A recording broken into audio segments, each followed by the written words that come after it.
script begins, what if the secret to mastering human connection has nothing to do with the other person? What if the perfect response that so many seek in a moment of closeness, a handshake, a shared glance, even a simple hug, is not a technique to win affection, but a discipline to secure your own mind? We are inundated with promises of secrets and techniques to read subtle cues, to project confidence, to never miss an opportunity again. But the ancient Stoics would ask a harder question. An opportunity for what? An opportunity to gain an external which is never fully in your control? Or an opportunity to practice virtue, which is always in your control? By the end of our time together, you will understand how to reforge your response to these moments, not from the outside in, but from the inside out. You will learn to distinguish the event itself from the story you tell yourself about the event. And we will find the answer to the one question that defines a tranquil mind. What is the single judgment that separates a person who is free from a person who is a slave, all in the space of a single embrace? What follows is an exploration of applied philosophy, drawing on the wisdom of thinkers like Epictetus, Seneca, and Marcus Aurelius. It is intended for educational purposes to provide a framework for self-reflection. It is not and can never be a substitute for professional medical, legal, or psychological advice. The path of philosophy is one of personal inquiry, and your own journey requires your own prudent judgment and, where necessary, consultation with qualified professionals. We are here to practice examining our thoughts, not to be given new commands. The human world is a sea of signals. We are social creatures, and we navigate by reading the subtle currents of body language, tone, and touch. There is a certain worldly wisdom, one might even call it Machiavellian, in learning to read these cues, to understand that a friendly pat signals one thing and a lingering embrace signals another is simply to be observant. It is data, the source of our disturbance, and the central error that causes so much anxiety is not in the observation of these signals, but in the judgment we attach to them and the desperate slavery to the outcome they seem to promise.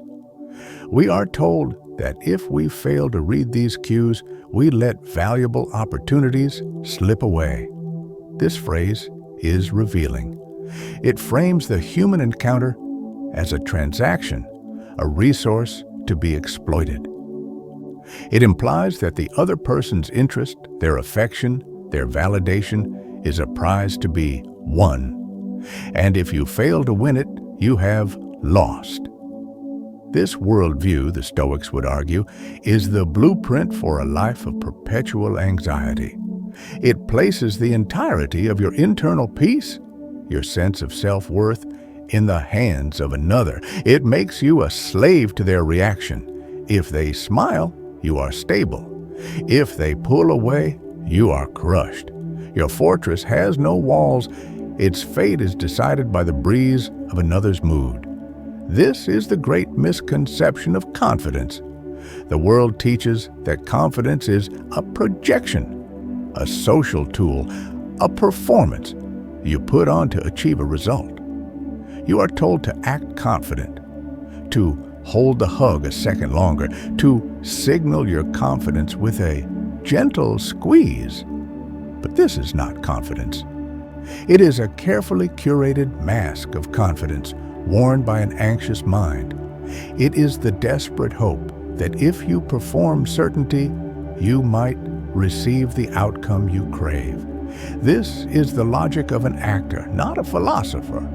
The actor's success depends on the applause. The philosopher's success depends only on the truth of his performance, regardless of whether the audience claps or throws stones. True Stoic confidence, which we might better call euthymia or inner tranquility, is not a performance. It is a byproduct. It is the natural state of a mind that has been diligently trained. It is the deep, quiet calm that comes from knowing in your very bones what is yours and what is not. This brings us to the first and most important principle of all Stoic practice. Epictetus called it the dichotomy of control. It is the foundation upon which the entire inner citadel is built. Some things are up to us, and some things are not. What is up to us?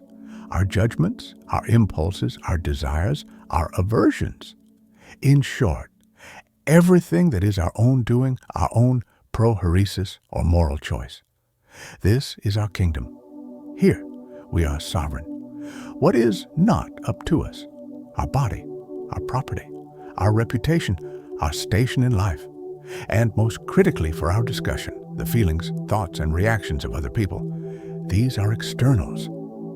They are indifferents. They are not good or bad. They are simply data. Let us take the example of a simple hug. This is an external event. It is not in your control. The duration of the hug is not in your control. The pressure of the hug is not in your control. The meaning behind the hug, the other person's inner world, their intentions, their level of attraction is fundamentally not in your control. What is in your control? The judgment you make about the hug. This is the secret. This is the entire practice in a single moment. The untrained mind collapses, the event and the judgment into one. The hug is rejection. The hug is opportunity. The hug is a test. The trained mind, the Stoic mind, inserts a blade of reason between the two. It creates a space. In that space is our freedom. The hug happens. Then we choose what to think about it. Let us consider the preventable downfall of a young man we will call Alex. Alex was intelligent, but anxious. He consumed countless articles and videos just like the one that sparked our conversation. He became a student of cues. He believed that if he could just learn the script, he could master the complex, frightening world of human connection. He was taught to see every interaction as a test he could pass or fail. One evening, at a social gathering, he was talking with a woman. The conversation was pleasant. At the end of the night, she initiated a hug. Alex's mind, trained by his gurus, went into high alert. He began scanning for data. Was it a friendly pat? No. Was it firm? Yes. Was it lingering? He counted the seconds. 1, 2, 3. Yes, it felt longer than usual. His internal diagnostic flashed, lingering embrace, strong sign of attraction. The source material he studied told him what to do next. Don't be the first to pull away. Mirror her energy. Reciprocate with a light touch on her lower back. Alex, in a state of high alert anxiety, performed the script. He kept holding on, waiting for her to pull away first. He awkwardly moved his hand to her lower back, a gesture that was not born of genuine warmth, but of tactical instruction. The woman, who had simply been offering a warm, friendly, and perhaps slightly tired goodbye, felt the shift. She felt the hug change from a connection to a maneuver. She felt the sudden calculated pressure on her back. She felt him holding on as if waiting for a trophy.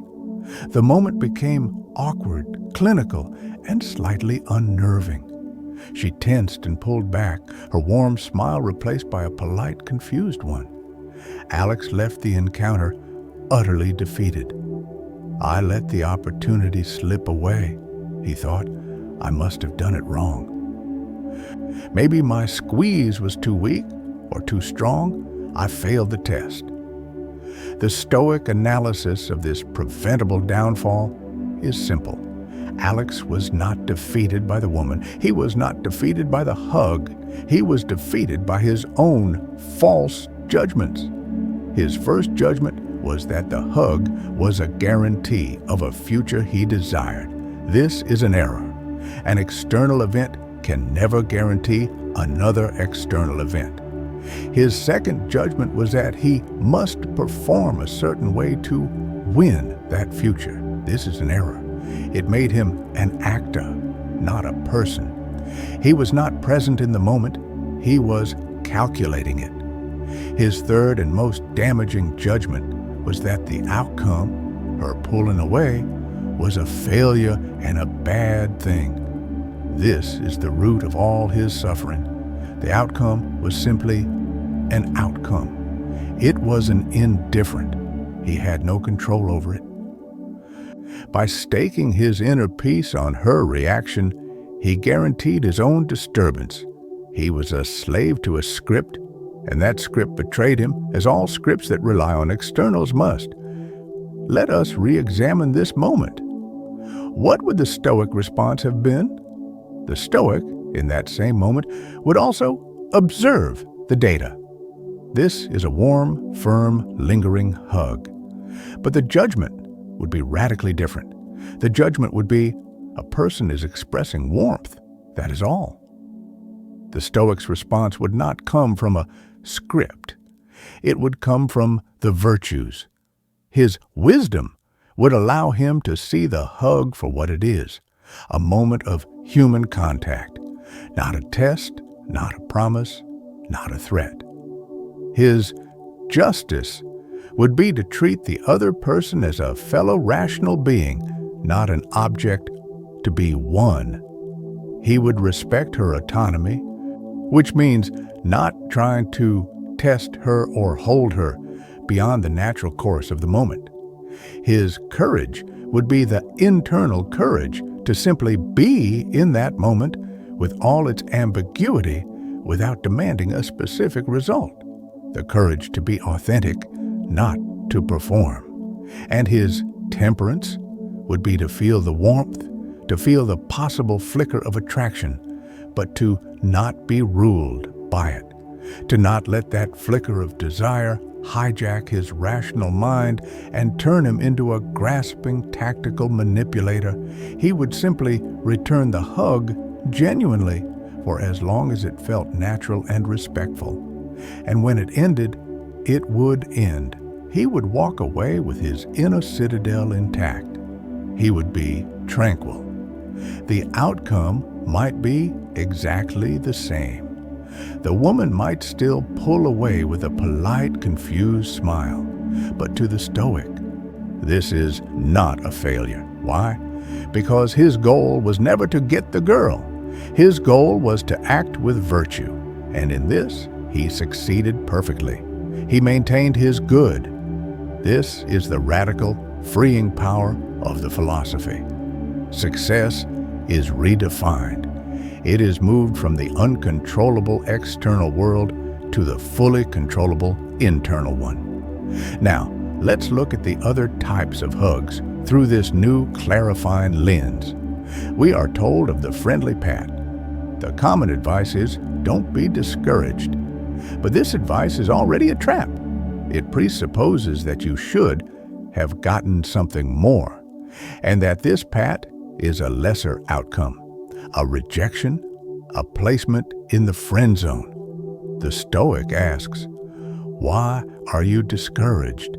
Because you had an expectation that was not met. You attached your peace to a hope for a different kind of hug. The problem is not the hug. The problem is your desire for a different one. The virtuous response to a friendly pat is friendship. It is to accept the gesture for what it is, a sign of warmth between two humans, and to return it with the same simple, undisturbed warmth. There is no failure here. There is only an event, and your rational acceptance of it. To be a good friend is a high virtue. Why would you see it as a consolation prize? Then we have the firm hug, which signals comfort. The advice is to hold a hug just a second longer than she expects and observe her reaction. Let us be surgically clear about what this is. This is a test. It is a manipulation. You are applying a stimulus to force a reaction, to extract data. You are treating the other person as a puzzle to be solved or a lock to be picked. This is not justice. It is not respect. The Stoic is not in the business of running tests on other people. The Stoic is in the business of mastering himself. The virtuous response to a firm hug is to be present, to feel the comfort and familiarity being offered, to inhabit the moment. You do not hold on 1 second longer as a tactic. You simply hold the hug. You are not observing her reaction like a scientist studying a specimen. You are participating in a shared moment. If it lasts a second longer, it is because the moment itself calls for it, not because a script told you to test her. This leads us to a delayed awakening, the story of a man we'll call Marcus. Marcus was not like Alex. He was outwardly the ideal of the source material. He was charismatic, smooth, and projected what everyone called bulletproof confidence. He had mastered the performance. He knew how to hold eye contact, how to use a gentle squeeze, how to time his words. He moved through the world collecting opportunities. For years, this worked for him, at least on the surface. He had many relationships, but they were all shallow. They all ended. Finally, after a particularly painful breakup, his partner sat him down, and in the wreckage of their relationship, she gave him a terrible, clarifying gift. She said, "I have to be honest.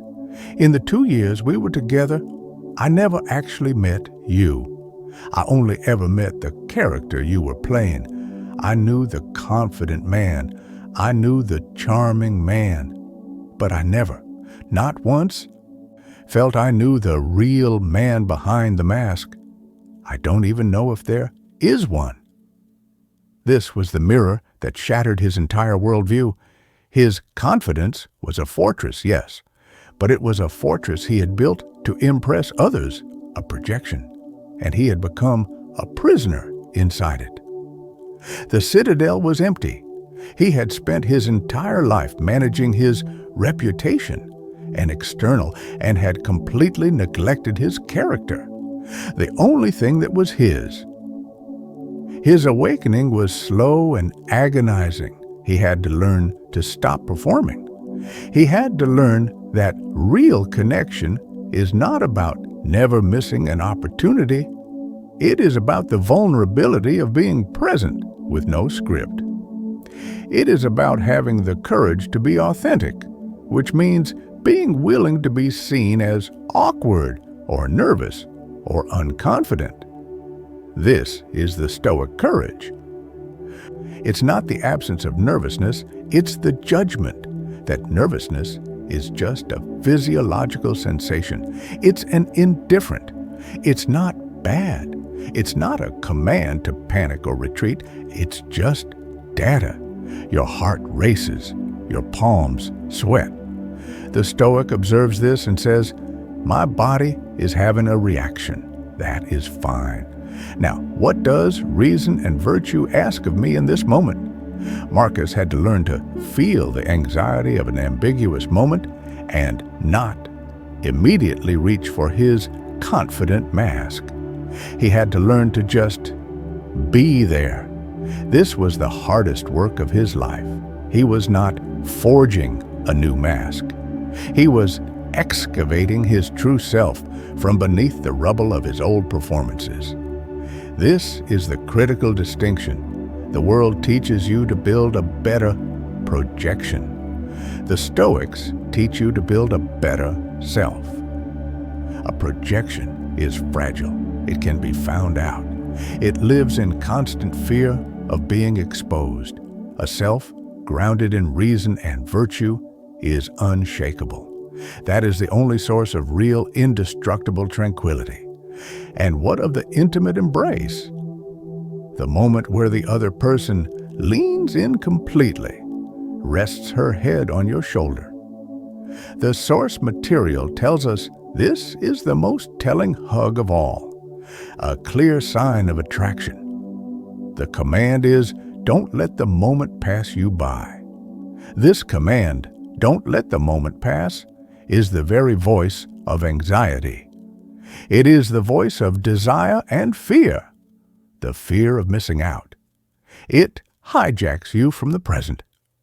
The moment you hear that command, you are no longer in the intimate embrace. You are in your head, calculating your next move. What do I do now? How do I capitalize on this? How do I convert this hug into something more? You have taken a moment of profound, wordless connection and turned it into a transactional stepping stone. You have, in that instant, destroyed the very thing you value. The Stoic response is the most powerful and the most simple. Be in the embrace. That is all. Your job in that moment is not to escalate. Your job is not to signal confidence. Your job is to be fully present, to feel the warmth, to feel the trust that is being given, to allow your rational mind to appreciate the moment for exactly what it is, without needing it to be anything else. This is the ultimate freedom, to be so secure in your own inner citadel that you do not need this hug to mean anything about the future. You do not need it to be a sign of more intimacy to come. It is not a promise, it is a gift, and you accept it as such, fully, without demand. If you are truly present with a quiet mind, your response will be natural. You will embrace her naturally, as the source suggests, not because it's a tactic, but because it is the honest and virtuous response to the stimulus. You will feel warmth, and you will return warmth. You will not be watching for subtle cues to decide your next move. You will be participating in the moment. The irony, of course, is that this genuine, unneedy, non-transacting, fully present state of being is the most profoundly confident and attractive state a human can inhabit. It is what the gurus are trying to imitate with their scripts and techniques. They are trying to build a hollow wooden horse that looks like the real thing. But the Stoics are teaching you how to be the real thing. It is the difference between projecting calm and being calm.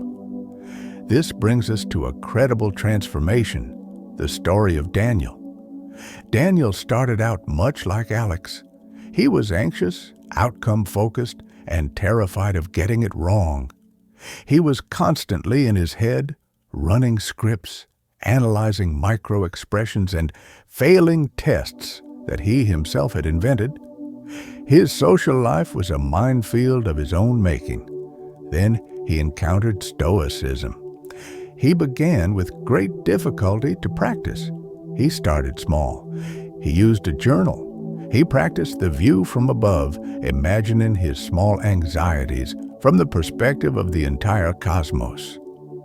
He practiced premeditatio malorum, imagining his day going poorly and rehearsing his virtuous, not successful response. His primary practice was the dichotomy of control. He wrote it on a card. He carried it with him. Is this in my control or not in my control? He did this dozens of times a day. He was training. He was in the forge. He was not building a new mask. He was forging a new mind. Months later, he found himself in a situation that once would have sent him into a spiral of anxiety. He was at a work function talking to a colleague he admired. The conversation was easy and natural. He wasn't trying to be charming. He was just listening. He was just being present. At the end of the night, as they parted, she gave him a hug. It was warm. It was firm. It lingered, and Daniel's mind was quiet. He felt the old ghosts, the ghosts of Alex, the scripts. Is this a lingering embrace? What do I do? Don't pull away first. Touch her back. He felt the familiar cold flicker of opportunity and anxiety. But he had trained for this. He observed those thoughts, and he let them go. He recognized them as external noise, as echoes from an old, sick way of thinking. He brought his attention, his pro-soc, back to the present reality, the simple, physical fact of the moment. This is a person expressing warmth and appreciation. That is all. His only job, he knew, was to respond with virtue, with wisdom, to see it clearly, with justice, to respect her, with courage, to be authentic and not perform, with temperance, to not be swept away by desire or fear. He just returned a hug. He was not testing anything. He was not signaling anything. He was just there. He was present. The hug ended. They smiled. They said good night. He walked away, and as he walked, he felt nothing. No, that's not right. He felt everything. He felt the cold night air. He heard the sound of the city, but inside he felt an immense, profound calm. He felt tranquil. The outcome was irrelevant. He didn't know if she liked him, or if he would see her again, or if it meant anything. And he found, to his astonishment, that he did not care. He had not missed an opportunity. He had not passed a test. He had been free. That was the victory. He had kept his citadel. He had acted with virtue. He had, perhaps for the first time in his life, been a Stoic in a moment of human connection. The opportunity he seized was the one that always exists. The opportunity to be his best self, to be a rational, good human being. This is the transformation. It is the journey from Alex to Daniel. It is the journey from slavery to freedom. So, let us return to that first tantalizing question. What is the single judgment that separates a tranquil mind from a desperate one in that single moment of an embrace? The desperate mind, the mind of the slave, judges, this moment is a test. My value is on the line. I must perform correctly to get the outcome I need. The tranquil mind, the mind of the philosopher, judges. This moment is an event.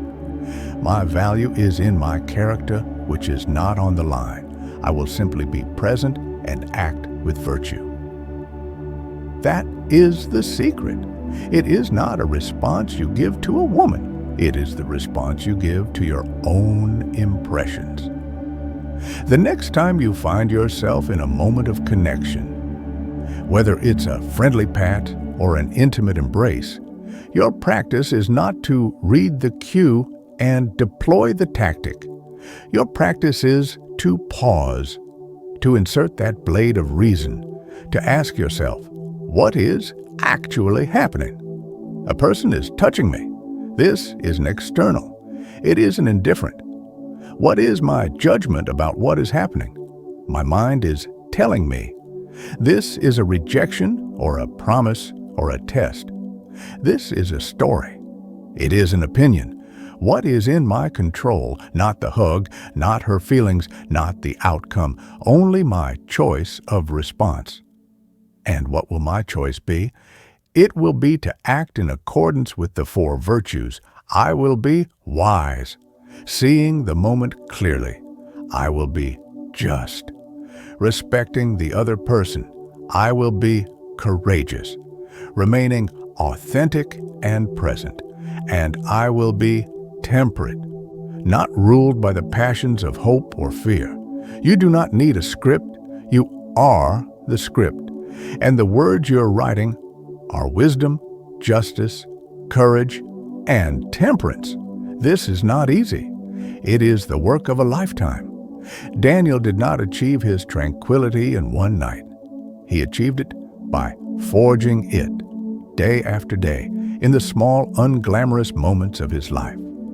He built the citadel before the siege. This is the path. It is not a secret that unlocks the world.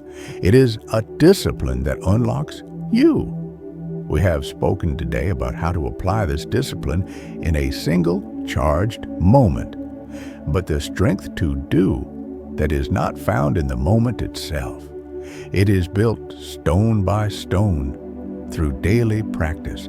It is built by examining our judgments about traffic, about a spilled coffee, about an unkind word. How we manage those small moments dictates how we will manage the large ones. This is the architecture of character. Perhaps then, the next chapter in our shared inquiry should be about the forge itself. How do we build this resilience before we need it? How do we use practices like negative visualization not to become morbid, but to become profoundly grateful and robust? How do we treat our time itself, every single moment, as the Stoics did, as a sacred resource for the practice of virtue? That is the next step on the path. For now, the practice is clear. Observe the world. Observe your judgments. And in the space between, choose virtue. Choose freedom.